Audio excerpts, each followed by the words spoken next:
नमस्कार, मैं हूं मनीष राज। उत्तर प्रदेश में बढ़ते चुनावी तापमान के बीच जनमंच की टीम के साथ आज मौजूद हूं उत्तर प्रदेश के एक खास शहर एटा में। एटा की सामाजिक और आर्थिक ताने बाने की बुनियाद जो है खेती और खेती से जुड़े रोजगार हैं। संसद में किसानों के बिल पास होने के बावजूद से किसानों से जुड़े मुद्दों का माहौल गर्म है। ऐसे में मैं जनमंच के जरिए आपको ले चलूँगा किसानों के बीच, जानूँगा किसानों क्या कहते हैं, उनके मन की बात क्या है। आपको ले चलूँगा आम जनता के बीच, जानेंगे जनगण की मन की बात और जानेंगे कि वो क्या सोचती है उत्तर प्रदेश के भविष्य के बारे में, एटा के भविष्य के बारे में। आइए चलते हैं।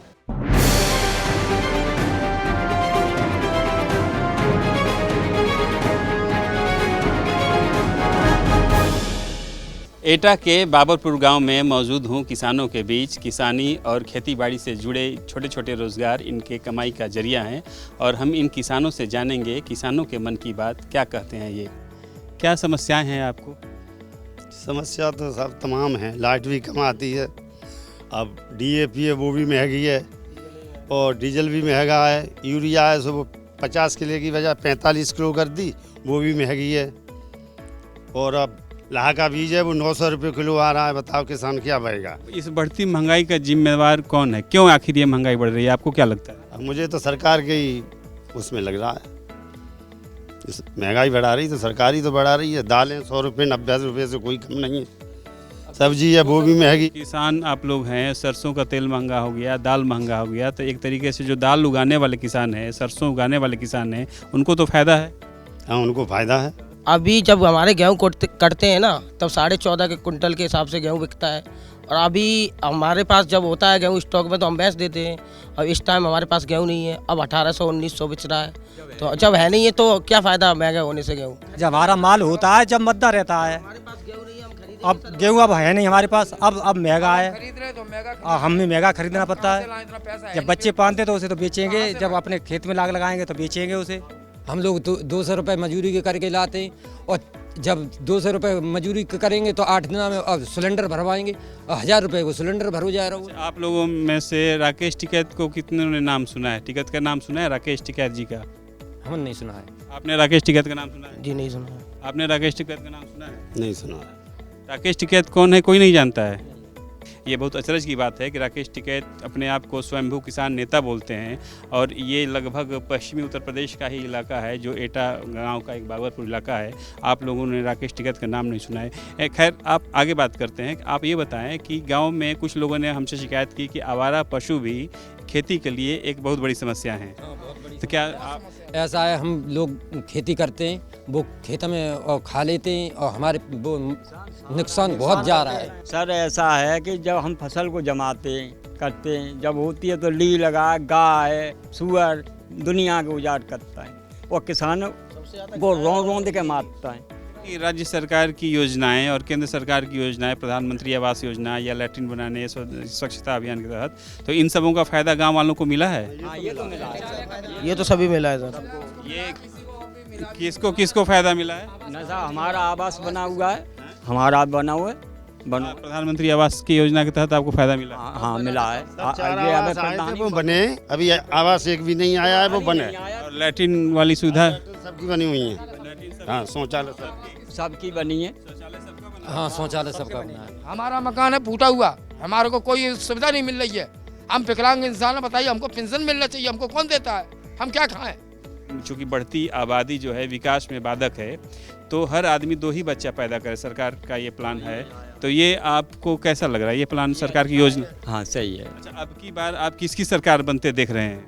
हम लोग सभी जाटव लोग हैं इधर और सभी BSP के ही समर्थक हैं यहाँ पे, तो हम BSP को ही समर्थक करेंगे। किसानों से जुड़े इन तमाम मुद्दों पर हमने इनकी राय जानी और ये परेशान है आवारा पशुओं से, बिजली से की कमी से। महंगाई बढ़ गई है, डीजल की परेशानी इनकी है कि डीजल महंगा हो गया है तो खेती भी महंगी हो गई। सरकार को इन मुद्दों पर ध्यान देना चाहिए। हम जनमंच की यात्रा आगे भी जारी रखेंगे, किसी और गाँव में चलते हैं आगे की ओर। जनमंच कार्यक्रम में मैं आ पहुंचा हूं एटा के पवास गांव में।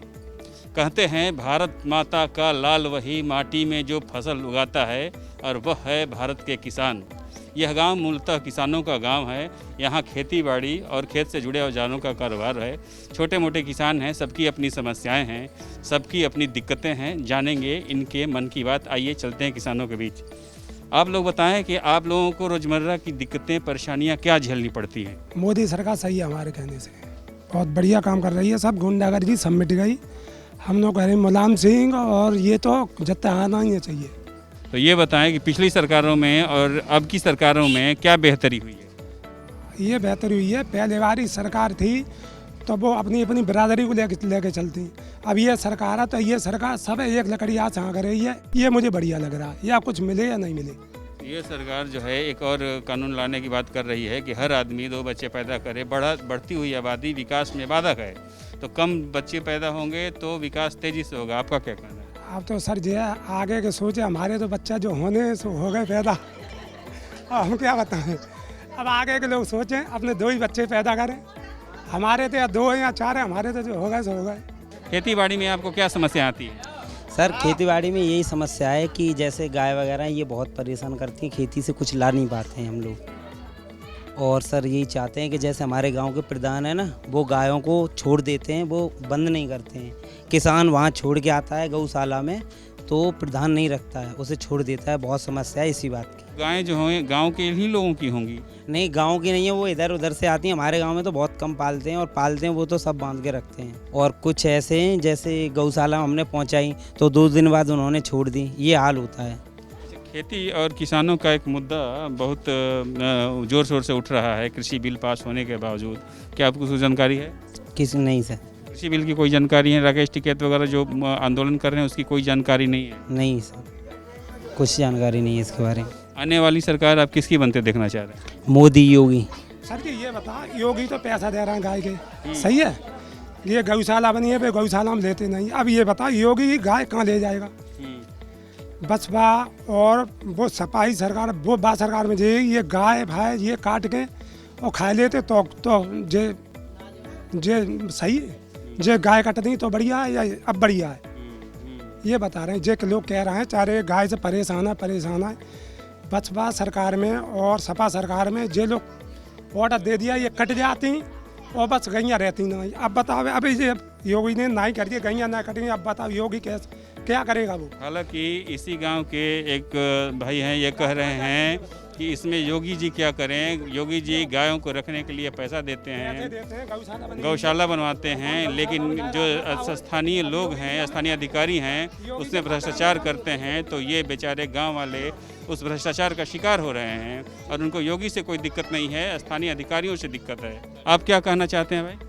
हम तो यह कहना चाहते हैं सरकार बढ़िया चल रही है। यानी मोदी तो अपने राम की जगह सही काम कर रहे हैं, योगी जी भी सही काम कर रहे हैं लक्ष्मण की जगह। यानी ये समस्या पहले जैसी अब नहीं है।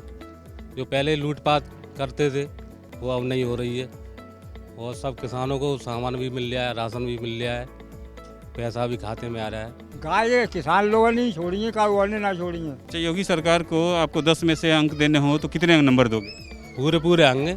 अभी एक हाल फिलहाल में चर्चा उठी है कि योगी सरकार जनसंख्या कानून के मुद्दे पर एक नया कानून बना रही है, जिसमें 2 बच्चों को ही पैदा करने की इजाज़त है। तो सही कर रही है। खैर चाइना तो 30 साल पहले कर चुकी है सर जी। इससे लोग परेशान है कि 2 बच्चों का बिल आ रहा है, 2 बच्चों का बिल आ रहा है। चाइना आज से 30 साल पहले कर चुकी है। पहले वहाँ तो 1 चाइल्ड था ना, 1 चाइल्ड के 10 साल के बाद 2 चाइल्ड, उसके बाद 3 किया गया, और यहाँ तो 10-10। अब की बार किसकी सरकार? यही मोदी की, योगी की। इससे बढ़िया किसी की सरकार नहीं है। जो गाय की थोड़ी बहुत परेशानी है किसानों को, वो इन लोगों ने कराई थी, जो सपा वालों ने। ये गाय इन्होंने नहीं छोड़ी थी। छोड़े जाते हैं जब नुकसान करते हैं, अब जब वो हरी हो जाती है तो उसको पकड़ ले जाते हैं। जब दूध नहीं देती है तो छोड़ देते हैं ये लोग। नहीं तो उसका समाधान भी हो गया है ना।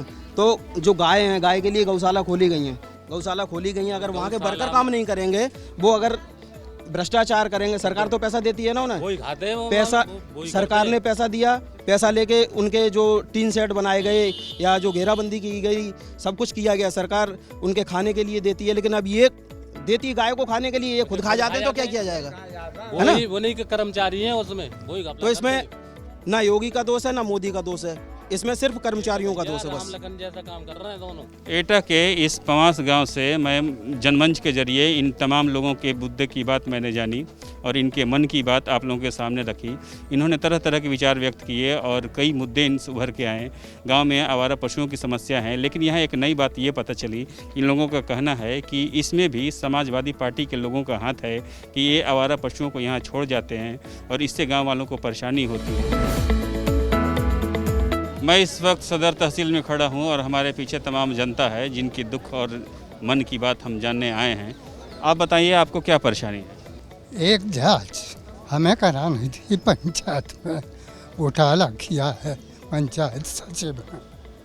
उसके लिए हम ये 8-10 बार यहाँ तहसील दिवस में आ चुके हैं। इसकी वजह आप क्या मानते हैं? भ्रष्टाचार? जी। इस भ्रष्टाचार की जिम्मेदारी किस पर है? आप किसको इसकी वजह मानते हैं? उसमें जो है हमारे दिमाग से जब जो है हम 10 बार तहसील दिवस में आ चुके और 3 जांच अधिकारी बड़े अधिकारियों ने नियुक्त किए, लेकिन जांच नहीं हुई। तो हम ये मानते हैं कि वो भी भ्रष्टाचारी का सहयोग कर रहा है। मैं उम्मीद करता हूं कि आपकी आवाज़ ऊपर तक पहुंचेगी। आप ये बताएं कि जो वर्तमान सरकार है लखनऊ में, उससे आप संतुष्ट हैं या पहले की सरकारों से आप ज़्यादा संतुष्ट? नहीं, सरकार से तो संतुष्ट हैं हम इस समय। वर्तमान योगी सरकार से आप संतुष्ट हैं? संतुष्ट हैं। आप बुजुर्ग हैं, आपने कई सरकारों को देखा होगा, फिर चुनाव होने जा रहे हैं, तो अब की बार आप किसकी सरकार देखना चाह रहे हैं? हम तो इसी बीजेपी की सरकार देखना चाहते हैं। सर, मैंने मंदिर बनवाया था सन 9 में, उसमें सीसी हो चुकी थी। अब सन 3 जुलाई को तोड़ के सीसी उसमें पद्दा लगा दी है। सब हम 3 तारीख से बाज रहे हैं सर।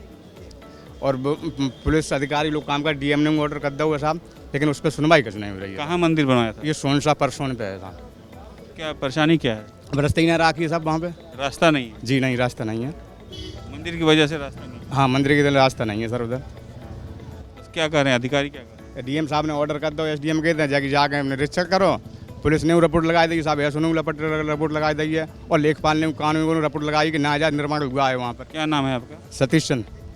आप ये बताएं सतीश जी कि पहले की सरकारों में और वर्तमान योगी सरकार में क्या अंतर पा रहे हैं? बस सरकार तो सही है साहब, अधिकारी लोग तो काम कर रहे हैं। अब मान लो वहाँ जाते हैं, लौटे आते हैं। जैसे अधिकारी तो लोग लिख के दे देते हैं हाल साहब। जैसे हम डीएफ साहब से लिए, डीएम ने तुरंत ऑर्डर किया। सरकार सही है, लेकिन सरकारी बाबू परेशान कर रहे हैं। हाँ, सरकार सही है, सब छोटे कर्मचारी साहब ज़्यादा परेशान। कोई बाप है निर्णय ले ही नहीं रहे हैं सर बाप है। अब हम योगी सरकार को 10 में से कितने अंक देंगे साहब? योगी सरकार अच्छी है, क्योंकि हमें उन्हें आवास भी मिला है, हमें उनसे कोई बहुत अच्छी सरकार है वो योगी सरकार की। आपको सरकारी सुविधाएं मिली हैं, सरकारी योजनाओं का लाभ मिला है? हाँ, आवास भी मिला है, लैट्रिन भी मिली है साहब। अब की बार जो चुनाव होने जा रहे हैं, अब की बार किसकी सरकार बनते देख रहे हैं आप? हम तो योगी को ही हैं साहब। योगी की जब मान लो योगी से हमें फ़ायदा मिल रहा हुआ तो साहब। पहले की सरकारों में और वर्तमान सरकार में क्या अंतर? पहले काम तो हो जाते थे कम से कम। आज तो अधिकारी कभी अंकुश ही नहीं किसी पे। पब्लिक पागल इधर घूम रही है, इधर का अधिकारी उधर घुमा देता है, उधर का इधर घुमा देता है। पहले की सरकारों कम से कम डर तो था कि कोई कार्रवाई हो जाएगी। लेकिन चुनावी माहौल गर्म है, चुनावी पारा हाई पर है, तो अब की बार किसकी सरकार बनते देख रहे हैं? ये तो नहीं आएंगे लौट के, चाहे सरकार किसी की भी बने। अच्छा, एक बात बताएं, आप लोग किसानी मुद्दे से जुड़े हुए हैं नहीं? जी। तो किसान की जो समस्याएं हैं, ये कृषि बिल पास हुआ है, वो आप लोगों के कहा जा रहा है कि हित में है। आप क्या मानते हैं? हम तो कुछ हित में नहीं मानते सर, उसे कुछ हित में नहीं मानते।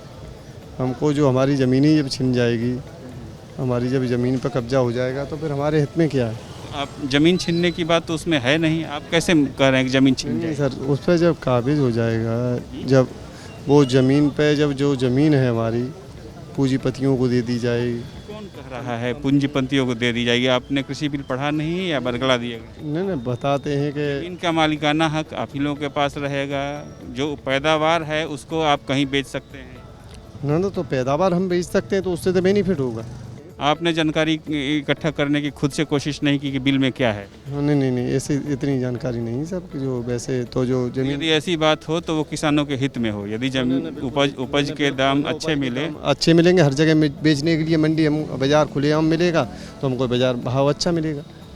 तहसील में आए कुछ किसानों को किसान बिल की ही जानकारी नहीं है और उनको लगता है कि उनकी ज़मीनें छीन जाएंगी, ये पता चलने पर कि नहीं ऐसा होने से उपज के दाम अच्छे मिलेंगे, तब उनका कहना था कि नहीं बिल तो अच्छा है, हमें लगता है कि किसानों के बीच ये जागरूकता फैलाना सरकार का काम है और ये फैलाना चाहिए। इस बार आप किसकी सरकार, बीजेपी की सरकार बनती देखना चाहते हैं या अखिलेश यादव की सरकार बनती देखना चाहते हैं? बीजेपी की। योगी सरकार को 10 में से आप कितने अंक? 10 में से 8। किसानों की छोटी मोटी परेशानियों के बावजूद भी इनकी आस्था, इनका विश्वास योगी आदित्यनाथ पर टिका हुआ है कि योगी रहेंगे तो सब कुछ सही करेंगे और स्थानीय बाबुओं की नकेल कसेंगे। मैं इस वक्त एटा के बीच बाजार में हूँ। यूँ तो एटा का जो मुख्य आर्थिक व्यवसाय है खेती और खेती से जुड़े सामानों का है, लेकिन चूंकि छोटे मोटे धंधे भी पनपते रहते हैं और इसलिए मैं इस बाज़ार में आया हूँ लोगों की नब्ज पहचानने, लोगों के दिमाग में क्या चल रहा है, आने वाले चुनाव को भी वो किस तरीके से देखते हैं। मैं बात करता हूँ यहाँ स्थित कुछ दुकानदारों से। आप ये बताएं, रोजगार कैसा चल रहा है? बहुत डाउन है, क्योंकि कोई सालक नहीं है, शादी वगैरह कुछ नहीं है, आदमी कोरोना से भी डरा हुआ है। अच्छा, कोरोना में कोई सरकारी मदद मिली? नहीं, मदद क्या, कुछ नहीं, केवल राशन होता है बस। और कोई परेशानियां हैं इस शहर की, एटा की? परेशानी क्या, जो जैसा है वो बरकरार है, किसी में कोई सॉल्यूशन नहीं है। तो ये बताएं कि आने वाले समय में आप जो चुनावी माहौल बन रहा है तो किसकी सरकार बनते देख रहे हैं? बन सकती है तो ज़्यादातर उम्मीद तो बीजेपी की है फिलहाल, तो आगे ऊपर वाला यानी। आपको ऐसा क्यों लगता है कि बीजेपी की ही सरकार लौट रही है? क्यों लगता है कि माहौल है ना, अच्छा काम किया है या फिर कुछ और? नहीं, अच्छे काम की तो खैर कोई चीज़ नज़र नहीं आती, लोग परेशानी है इस पूरी गवर्नमेंट में इन टोटल शुरू से। योगी सरकार को आप 10 में से कितने अंक देंगे? 50-50 कर लो। वो माफिया जो होता है वो खत्म हो चुका है, वो ये चीज़ तो है नहीं, बिल्कुल गुंडागर्दी जो होती है वो बिल्कुल खत्म हो चुकी है इस समय बिल्कुल। इस बार किसकी सरकार देख रहे हैं? योगी सरकार। किसान के मुद्दे पर मामला गर्म है, किसान बिल जो पास हुआ है उससे किसान नाखुश आ रहे हैं, आपका क्या कहना? ये ना के बराबर किसान खुश हैं, बाकी तो सभी किसान खुश ही हैं। अब की बार किसकी सरकार? योगी सरकार, ओनली योगी सरकार। राज्य में योगी, केंद्र में मोदी। ये बताएं, पहले की सरकारों में और अब की सरकारों में क्या अंतर पाते हैं? देखिए, पहले की सरकार जो थी तो उसमें ज़्यादातर गुंडागर्दी और उस तरीके के केस ज़्यादा होते थे। जब से योगी सरकार आई है, बीजेपी गवर्नमेंट है, तो सुख शांति है। पहले जो था माफिया राज चलता था, पूरी तरह से गुंडागर्दी होती थी, कभी भी किसी के साथ कुछ लूटपाट वारदातें, वो अभी थमी हुई है। आप क्या काम करते हैं? मेरा फील्ड का काम है। फील्ड का क्या मतलब? मेरा मोतियों का काम है। तो ये आपका कहना है कि गुंडागर्दी और माफियागिरी थमी हुई है, तो रोजगार पे इसका असर पड़ा होगा? रोजगार पे असर तो कोरोना की वजह से थोड़ा सा डाउन हुआ है, बाकी पहले तो बढ़िया चल रहा था, उससे पहले किसी तरह की कोई दिक्कत नहीं थी। अभी ये रूटीन में आ रहा है, थोड़ा समय लगेगा रूटीन में आने में। अगर ये थर्ड वेव नहीं आती है तो ये नॉर्मल हो जाएगा पहले की तरह। इनका कहना है कि रोजगार में कुछ परेशानियां आई, वो कोरोना की वजह से थी, बाकी कोरोना की हालत सुधरते ही फिर से रोजगार में तेज़ी आई है। और यदि कोरोना 3 नहीं आ रहा है या कोरोना 3 से इनको परेशानियां नहीं हो रही हैं तो रोजगार में तेज़ी आनी ही आनी है।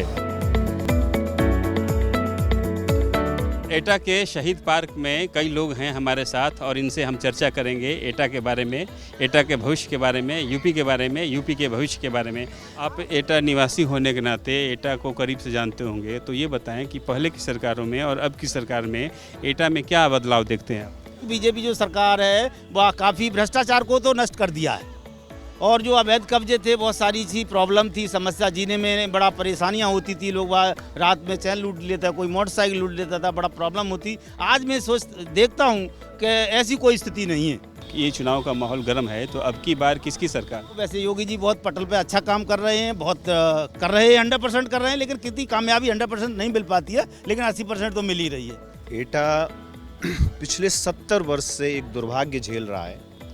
विकास किस चिड़िया का नाम है, एटा ने इन 70 वर्षों में नहीं देखा। इसका सबसे बड़ा जो प्रमाण है, ये एकमात्र ऐसा जनपद है पूरे के पूरे प्रदेश में जहां आज तक सामान्य रेल विस्तार नहीं हुआ। मतलब हम किसी जगह से ट्रेन से कनेक्ट नहीं है। पिछली पूरे इन 5 वर्षों के कार्यकाल में जो लगभग होने को है, उसमें यहाँ सिर्फ एक काम हुआ, सीवर बिछाई गई। उसने भ्रष्टाचार के इतने बड़े बड़े प्रतिमान गढ़े हैं कि जो उसकी क्वालिटी है, जरा सी बारिश में पूरी सीवर बैठ गई। इसका दोष किसका है? सरकार का है, प्रशासन का है। स्थानीय प्रशासन। हाँ, स्थानीय प्रशासन। देखो, मेरी जो समस्याएं हैं वो सिर्फ स्थानीय स्तर की हैं, क्योंकि हम लोग प्रदेश में क्या हो रहा है इससे हमारे लिए महत्वपूर्ण नहीं है। हम 70 वर्ष से जिस दुर्भाग्य को झेल रहे थे वो सतत जारी है। उसमें न कोई इस सरकार ने कुछ विलक्षण किया और न इससे पहले किसी सरकार ने कुछ किया। अभी की जो सरकार है उसको आप कितने अंक, 10 में से कितने अंक देना? देखो, स्थानीय स्तर पे तो मैं 0 दूंगा। जब मैं एक एटावासी के तौर पे आपसे बात करूं ना, इस सरकार को नहीं, आज तक जितनी सरकारें हुई हैं एटा, हर सरकार को मैं 0 दूंगा और बड़ा 0 दूंगा। अभी चुनाव का माहौल गर्म है, तो अब की बार किसकी सरकार बनते देख रहे हैं आप? देखो, बीजेपी का जातिगत समायोजन जबरदस्त है। राजनीति आप जानते हैं कि इन मुद्दों के इतर ये चलता है कि हमारा समायोजन कैसा है। जातिगत समायोजन में उसकी अच्छी स्थिति है। यदि दूसरे जो विपक्षी दल हैं, यदि ये जातिगत समायोजन को यहाँ अच्छे से बेहतर तरीके से कर पाएंगे तो मुझे लगता है कि वो उससे लड़ाई में बन पाएंगे। और मुझे लगता है कॉम्पिटिट अगर कोई करेगा तो समाजवादी पार्टी करेगी। बाकी बीएसपी और ये जितने भी हैं ये अपना आधार लगभग खो चुके हैं, लेकिन सपा भी तब कर पाएगी जब उसका समायोजन वो कैसे करती है। आज बीजेपी के पास एज है, वो बेहतर स्थिति में दिख रही है क्योंकि उसका जातिगत समायोजन बेहतर है। मैं 4 पंक्तियों के माध्यम से एक संदेश देना चाहूँगा कि हमारा देश किस तरह का होना चाहिए। मुल्क में कोई भूखा न नंगा रहे, मुल्क में कोई भूखा न नंगा रहे, हिंदू मुस्लिम का कोई न दंगा रहे। प्रार्थना है यही राम रहमान से, बस सलामत सदा ये तिरंगा रहे, बस सलामत सदा ये तिरंगा रहे। पहले की सरकारों को भी आप लोगों ने देखा होगा और वर्तमान सरकार को भी देख रहे हैं, तो आप क्या अंतर पाते हैं? अब अंतर ये सब, एक तो जी अनायास कब्जा भब्जा हो रहे थे, उसमें तो राहत मिली है। बाकी महंगाई से बहुत परेशान है। इतने आराम से फ्री नेस घूमते हैं, कोई से डर नहीं, भय नहीं, कोई बात नहीं, स्वच्छता है। अगर ऐसी सरकार रही तो आराम से जीवन कट सकता है हर आदमी का। सरकार मान रही है कि बढ़ती आबादी विकास में बाधक है और हर परिवार को 2 बच्चों से ज़्यादा नहीं करना चाहिए। आप लोग क्या सोचते हैं? तो मतलब ठीक है, सही है। 2 बच्चे होंगे, खुशहाल होगी जिंदगी, बढ़िया परिवार चलेगा। जो भी देव थे, जो भी अवतारी थे, उनकी 2 ही संतान थी हर एक की, चाहे भरत हो, चाहे लक्ष्मण हो, चाहे शत्रुघ्न हो, चाहे राम हो, कुछ भी हो, चाहे कृष्ण हो, वो क्यों कम पैदा करते थे? ये आपने एक नई बात बताई। हाँ, ये कम, उन्होंने सबने 2 ही बच्चे पैदा किए, ना लड़का पे गए ना लड़की पे। और जितने भी जो हैं, जो अल्लाह के ऊपर हैं, वो धड़ाधड़ औरतें पैदा कर रहे हैं, धड़ाधड़ एक छोड़ते हैं दूसरी को लगाते हैं, अब पैदा होंगे ही बच्चे फिर तो। ये आने वाले इस टाइम में आप किसकी सरकार बनते देख रहे हैं? सरकार तो बीजेपी की लग रही है। जी, जिंदा रहना है, स्वच्छ रहना है और चैन से सोना है तो बीजेपी। हमारे साथ एटा के एक कवि, एक गायक वसंत पतझड़ जी हैं और इनका शहर में काफ़ी नाम है। इनसे हम जानेंगे कि एटा के बारे में और एटा के भविष्य के बारे में ये क्या सोचते हैं और क्या बताते हैं। आप क्या बताएंगे एटा के बारे में, कुछ बताइए। एटा के बारे में यह है कि हर चीज़ एक समय होता है। जैसे लोग महंगाई की बात कर रहे हैं, मैंने अपने हिसाब से मैंने 1 रुपये कुंटल तरबूज बेचा है और आज तरबूज 20 रुपये किलो है। महंगाई कहाँ है? आज मजदूर को पहले 10 रुपये 15 रुपये मिलता था, आज मजदूर 350 रुपये का है। महंगाई कहीं कुछ नहीं है। लोगों की अपनी सोच है और सोच ये है कि जो विकास होता है, विकास धीरे धीरे होता है। अब थोड़ा सा परिवर्तन आया है। पिछली सरकारों को देखते हो, नई सरकार आई है, नई सरकार जब करेगी निश्चित एक टाइम पे, अब जैसे सर्विलान है, इसमें इन्होंने शुरुआत अब कर दी, लेकिन धीरे धीरे सरकार बढ़ेगा और निश्चित सफलता मिलेगी। क्योंकि मैं ये देख रहा हूँ कि प्रदेश उत्तम हुआ है। हमें राष्ट्रीय सोच को लेकर के कदम बढ़ाना चाहिए। व्यक्तिगत टिप्पणियाँ होती हैं और मैं आपको एक भविष्यवाणी कर रहा हूँ, आप फिर मुझसे मिलेंगे। मैंने भी लाइन लिखी है और सुना है। क्या लाइन लिखी? सोचा बिल्कुल कि हो अवरोध विरोध कोई भी सोध से उसे मिटाएगी। मोदी योगी की जोड़ी फिर घर घर कमल खिलाएगी। मानो ना मानो भाजपा फिर से सरकार बनाएगी। मानो ना मानो भाजपा फिर से सरकार बनाएगी। महिलाओं को मान मिला, कृषकों को सम्मान मिला। शौचालय पक्के मकान, रोगी को आयुष्मान मिला। शौचालय पक्के मकान, योगी रोगी को आयुष्मान मिला, भय मुक्त मिला शासन सबको, मिल रहा मुफ्त राशन सबको, कोरोना से टकराने का है दुरुस्त साधन सबको, और देश प्रदेश हो सर्वोत्तम, देश प्रदेश हो सर्वोत्तम, ये ऐसी नीति बनाएगी, मानो ना मानो यूपी में भाजपा फिर से आएगी। भयमुक्त शासन है, कहीं लूट खपाट नहीं है, कोई गुंडागर्दी नहीं है, आदमी को स्वतंत्र जी रहा है, रात के 12 बजे महिलाएं जा सकती हैं, कहीं कोई ऐसी बात नहीं है। तो भयमुक्त शासन बढ़ाओ, आदमी को ज़िंदगी जीने के लिए उसको अच्छा शासन चाहिए, वो सब मिल रहा है। साधन मिला, कोरोना पीरियड में देखा है कितना कोरोना हुआ, कोई कहीं भूखा नहीं मरा, सब कुछ सरकार ने दिया। तो सब सरकार की सोचे अंतिम व्यक्ति तक सरकार अपनी पहुँच पहुँचा रही है, धीरे धीरे हो पाएगा। अभी कुछ समय लगा है, अभी मैं जानता हूँ कि अभी भाजपा पार्टी को अभी 2 साल 10 साल और आना चाहिए, तब देश सुरक्षित होगा, निश्चित बता रहा हूँ। और इस समय राष्ट्रीय सोच के साथ मैं अपनी बात कर रहा हूँ। बहुत बहुत धन्यवाद। वसंत प्रभाकर जी के इन शब्दों के साथ मैं जनमंच को एटा के शहीद पार्क से देता हूँ विराम। जनमंच की ये यात्रा आगे भी जारी रहेगी। हम मिलेंगे किसी और शहर, किसी और मुकाम पर, जानेंगे जनगण के मन की बात। तब तक के लिए आज्ञा दीजिए, नमस्कार।